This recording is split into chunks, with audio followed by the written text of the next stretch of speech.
আসসালামু আলাইকুম, সবাই কেমন আছেন?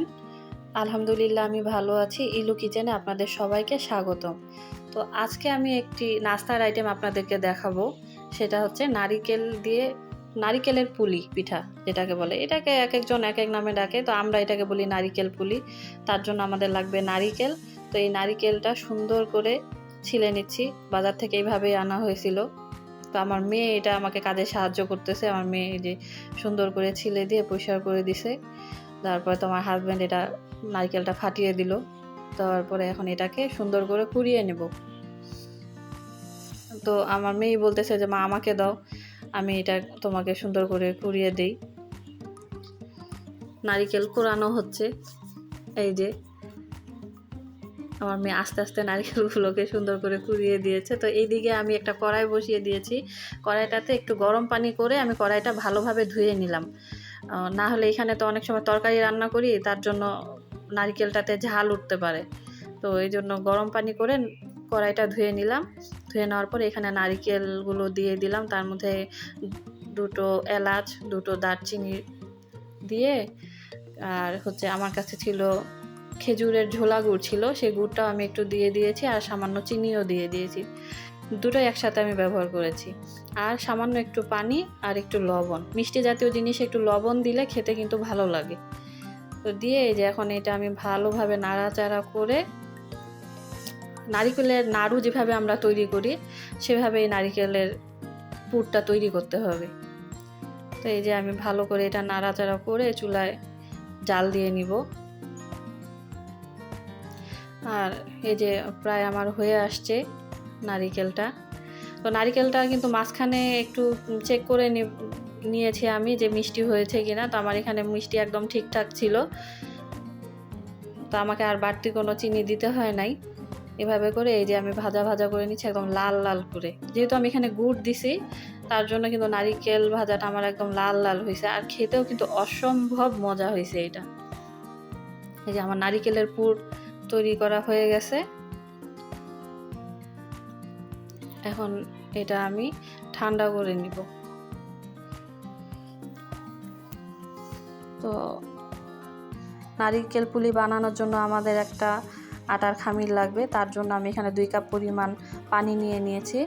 আর সেখানে আমি হলুদের গুঁড়া, মরিচের গুঁড়া, লবণ, সামান্য একটু তেল দিয়ে পানিটা আমি বলক উঠিয়ে নেব। নারকেল পুলি বানানোর জন্য কিন্তু অনেকে শুধু পানির মধ্যে সামান্য চিনি, লবণ দিয়েই কিন্তু আটার ডোটা করে। আর আমি কিন্তু একটু ঝাল ঝালভাবে করি। মানে আমার ঝাল মিষ্টি দুইটারই কম্বিনেশনটা অনেক মজাদার হয়। তো তার জন্য কিন্তু আমি নারিকেলের পুলির যে রুটিটা বানাই সেটা কিন্তু আমি ঝাল দিয়েই করি। এই যে আমি আটাটা সিদ্ধ করে নিচ্ছি, এখানে আটাও দিয়ে দিয়েছি। দিয়ে এখন ভালো করে নাড়াচাড়া করে আটাটা সিদ্ধ করে নিব। চালের গুঁড়ি কিন্তু ভালোভাবে মানে সিদ্ধ করে নিতে হয়, না হলে কিন্তু খামিরটা সুন্দর হয় না। তো এই যে ভালোভাবে নেড়ে চেড়ে ভিতরে যেন কোনো দানা দানা না থাকে সেভাবেই করতে হবে। খুব ধৈর্য সহকারে এই কাজগুলো করতে হয়। এই যে আমি ভালোভাবে নাড়াচাড়া করে নিচ্ছি। নাড়াচাড়া করে একটা ঢাকনা দিয়ে আমি ঢেকে দেব, যেন গরমে আরও কিছুক্ষণ ভালোভাবে এটা সিদ্ধ হয়ে যায়। তো আমার খামিরটা সিদ্ধ হয়ে গেছে। এখন একটা সুন্দর করে ডো বানিয়ে নেব। তো এখানে তেল দেওয়ার কারণে কিন্তু ডোটা অনেক সুন্দর হয়। আর ঠিকঠাক মতন যদি হয় পানি দেওয়া, আটাটার মিশ্রণটাও যদি ঠিকঠাক মতন হয় তো ডোটা আরও সুন্দর হয়। তো এইদিকে নারিকেলটা আমার মেয়ে আমাকে এই যে ছোট ছোট গুলির মতন বানিয়ে দিচ্ছে। আর আমি হচ্ছে যে ডোটা থেকে এখন একটা পাতলা রুটি বেলে নেব। নারকেল পুলির জন্য রুটিটা যত পাতলা করা যায় পুলিটা অনেক সুস্বাদু হয় খেতে। তো আমি একটা রুটি বেলে নিচ্ছি পাতলা করে, যতটা সম্ভব পাতলা করা যায়। এই যে আমি কিন্তু একদম পাতলা করে রুটি বেলে নিয়েছি, যে আমার হাতের আঙ্গুলগুলো স্পষ্ট দেখা যাচ্ছে। তো এখন এখানে আমি এই যে নারিকেলের পুরটা একটা দিয়ে দিব, দিয়ে এই যে সুন্দর করে ভাঁজ করে নেব। এটা অনেকভাবে ডিজাইন করা যায়, যে যেভাবে পারে ডিজাইন করে। তো আমি এইভাবে বানাই। এই যে সুন্দর করে ভাঁজ করে নিলাম। এটা একটা বাঁশের একটা চাই, মানে কাঁচা যে বাঁশ আছে, কাঁচা বাঁশ থেকে এটা হচ্ছে উঠিয়ে নিতে হয়, এটাকে বাঁশের চাই বলি আমরা। তো এইটা এইভাবে করে কেটে নিলাম পিঠাগুলো। এরকম করে প্রতিটা পিঠায় আমি বানিয়ে নিব এইভাবে।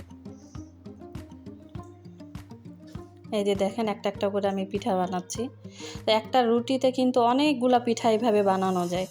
আর এদিকে আমি একটু কড়াইয়ে তেল গরম করার জন্য দিয়ে দিয়েছি, তেল গরমও হয়ে গেছে। তো এখানে এক এক করে পিঠাগুলো ছেড়ে দিলাম। তো এই পিঠাগুলো ভাজতে কিন্তু বেশি সময় লাগে না, খুব তাড়াতাড়ি এই পিঠাগুলো ভাজা হয়ে যায়, যেহেতু রুটিটা অনেক পাতলা করে বেলা। তো তার জন্য কিন্তু খুব তাড়াতাড়ি পিঠাগুলো ভাজা হয়ে যায়। ওই পিঠাগুলো আমার ভাজা শেষ। এখন আরেকবার আমি পিঠা দিয়ে দিচ্ছি তেলের মধ্যে। এগুলো আমার ভাজা শেষ। এই যে প্লেটের মধ্যে আমি উঠিয়ে নিয়েছি। দেখতে অনেক সুন্দর লাগছে, একদম লাল লাল, খেতেও কিন্তু অনেক মজা এই পিঠাগুলো। তো আমার ভিডিওটি যদি আপনাদের ভালো লেগে থাকে অবশ্যই লাইক, কমেন্ট, শেয়ার করবেন। আর সাবস্ক্রাইব করে পাশে থাকা বেল আইকনটি বাজিয়ে দেবেন। আর অবশ্যই আমাকে অনেক অনেক কমেন্ট করবেন, আপনাদের কমেন্টগুলো পড়তে আমার অনেক ভালো লাগে। সবাই সুস্থ থাকবেন, ভালো থাকবেন, আর মজার মজার রান্না বাসায় করে খাবেন। আল্লাহ হাফেজ।